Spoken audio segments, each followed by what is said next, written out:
Good morning, class. Welcome to this lesson on Electrostatics 7, Electric Potential Energy by a Point Charge. Today, we will be able to solve how to calculate the electric potential created by a point charge. Okay, electric potential by a point charge. In our last video, we saw that we were looking at a uniform electric field created by two parallel plates, okay? So we got a nice equation for that.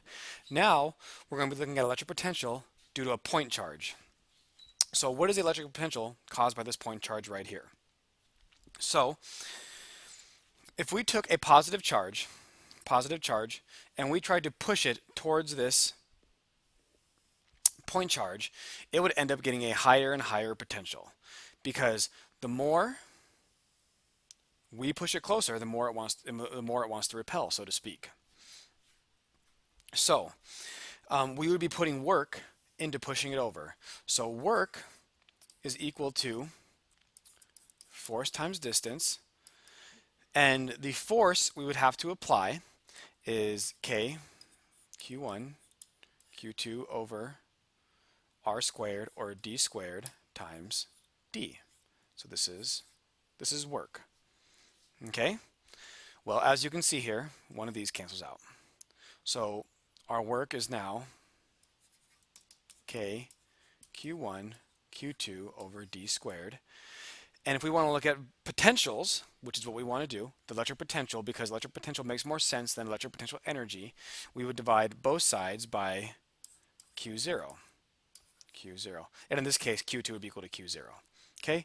So our voltage, or our electric potential, VB minus VA, or delta V, okay, VB minus VA, or delta V, is equal to the negative work over Q0, which equals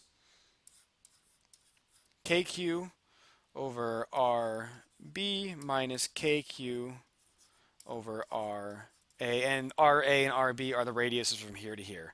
Or in general, the potential is equal to KQ over R. This is where Q is our point charge.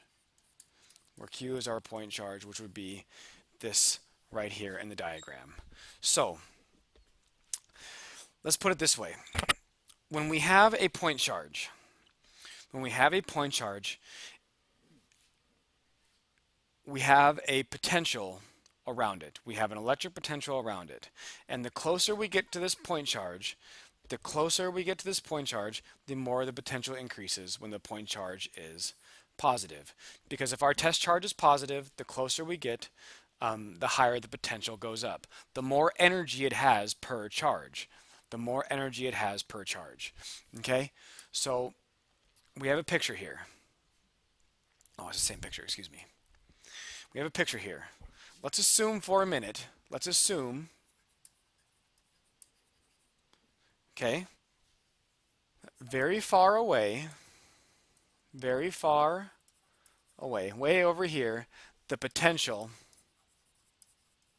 is 0. Let's assume very far away over here, the potential is 0. Okay? As we get closer to this point charge, our potential is going to increase. It's going to increase, and we're going to stop right here. Okay? And so if we plug this in, V equals KQ over R, and in this particular example, R is equal to 1.2. We know Q is this number right here. We know K is a constant. Our voltage would equal 300 volts. So a positive 300 volts. It has a positive potential or energy per charge of 300 volts. So assuming again that we're very far away and we're coming closer, now we have a negative point charge. Notice this is a negative point charge. As we come very, very close to this negative point charge, our energy is actually going to decrease.